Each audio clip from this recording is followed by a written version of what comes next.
এই হ্যালো, এই সুন্দরী, হ্যালো। বাবাই, আসো আসো আসো আসো, হ্যালো, আসো আসো। কি হয়েছে?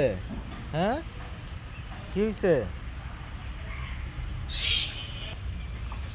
বুঝো আমার কথা। আসো আসো আসো আসো আসো। ওরা কিন্তু ভয় পায় না, ভয়ের অ্যাক্টিং করে। আপনি কি করেন? চুলকাচ্ছেন? ঠিক আছে।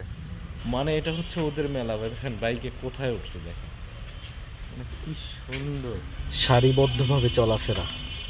আপনি কোথায়?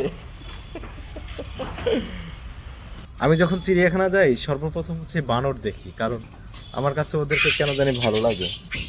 হ্যাঁ, দেখেন আমার কাছে কেন জানি ওদেরকে ভালো লাগে। বাট এটা হচ্ছে ঢাকা ক্যান্টনমেন্টের ভিতরে। এখানে হচ্ছে ওরা ওপেন, এই পুরো ক্যান্টনমেন্ট এরিয়া জুড়ে ওদের রাজত্ব। মানে ওদের সাথে এখানে প্রশাসনও হার মানে মানে ওরা এতটাই দলবদ্ধ, এতটাই হচ্ছে জনগণ এতটাই বেশি ওরা। ওই দেখেন আরেকজন ওখানে কি সুন্দর গাড়ির উপর বসে, আসো আসো আসো, এই শুনো। আরেকজন যায় রিক্সায় উঠে বসে আছে।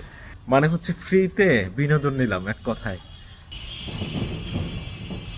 এই যে উকুন বাজতেছে, কি সুন্দর দৃশ্য দেখেন। ছোটবেলায় শুনতাম বানর নাকি সুন্দর উকুন বাজতে পারে, আজকেই সচক্ষে দেখলাম। ওই দেখুন উকুন, ওই উকুন বাজতেছে। পরিশেষে ওদের সাথে সময়টা কাটাতে পেরে খুবই ভালো লাগতেছে।